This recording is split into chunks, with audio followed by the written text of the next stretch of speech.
Hello and welcome to episode 5 of my first reef aquarium. In the previous episode, we monitored our tank as it went through the nitrogen cycle. We tested the water on a regular basis and supplemented with Red Sea's Reef Mature that accelerated the entire process. In this episode, we get to the exciting part, adding your future fish and corals. Now that the tank cycling stage is over, it's time to gradually introduce more fish. First, look up beginner marine fish online and make a list of the fish that you like the most. Go with your heart on this one. To help you figure out which species count as beginner fish, go to one of the websites in the description below and check each species for the following criteria. 1. The price. Mark off any expensive species. You should avoid introducing expensive fish into your reef before it's been successfully running for several months at least. 2. Some fish are herbivore, meaning they eat algae. Some are carnivore, meaning they eat meat. And some are omnivore, meaning they eat both. An appetite for algae is not a must, but it will help you get rid of nuisance algae in the future. 3. Some species require bigger tanks, either due to their larger size or need for a larger living area. Pick only fish that fit your tank size.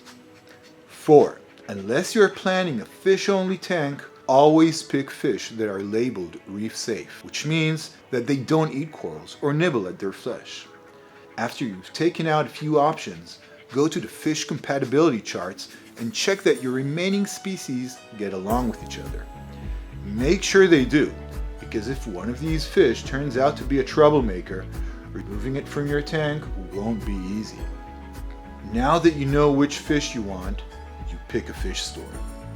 These days, there are many websites where you can purchase livestock, but going with a reliable brick-and-mortar store allows you to consult the staff, who can offer you great tips, guide you towards the right species for your current stage, and stop you from buying too many fish, which novice reefers occasionally do. No less importantly, a fish store allows you to see with your own eyes the actual size of your fish and whether it's healthy and in good spirits. When you enter a store for the first time, roam around and get a feel of things. Check if the tanks are clean, if the fish look good and are energetic, and if the staff is friendly and passionate about aquariums.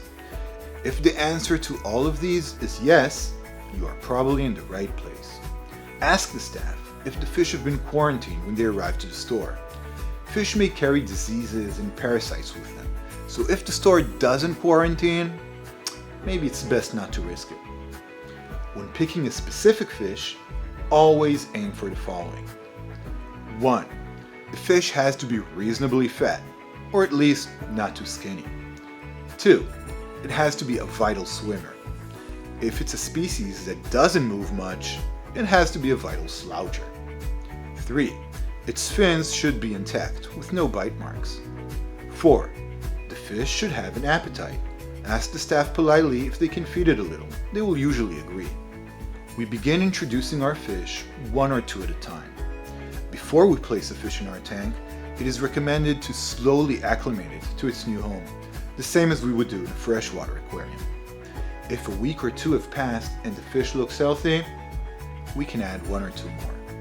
Once we have several fish in our tank, everyone is okay, and the water parameters are nice and stable, we can finally introduce our first corals. Hallelujah!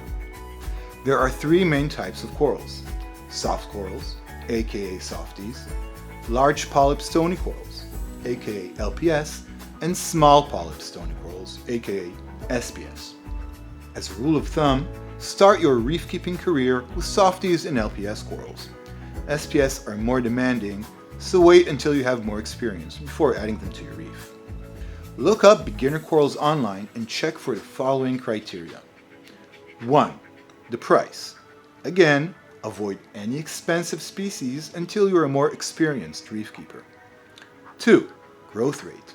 Choose fast-growing corals so you don't have to stare at naked live rocks for much longer. 3. General resilience. Naturally, start off with the more resilient corals. When you have a short list and are in the shop picking a specific coral, pay attention to the following. 1. The coral's tissue should be full and undamaged. 2. The coral's polyps should be open.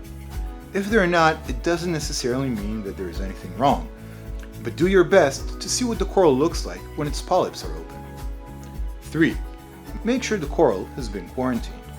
4. If possible, go for captive bred fish and corals. It is healthier for the environment, and it is easier for a captive bred marine animal to acclimate to its new home.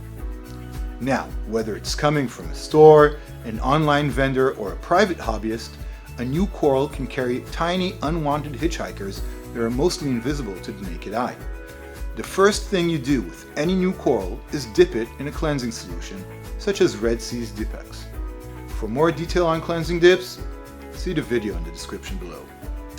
After you have dipped your coral, you can add it to your aquarium, but where you place it specifically is more than an aesthetic question. Consult your fish store's staff about your new coral's needs, or research them yourself, then pick their spot while considering the following. 1. Some corals require plenty of light, and others do better in the shade. Softies and LPS, by the way, prefer lower intensity light. 2. Some corals need a strong water flow, and others prefer a random, gentle current.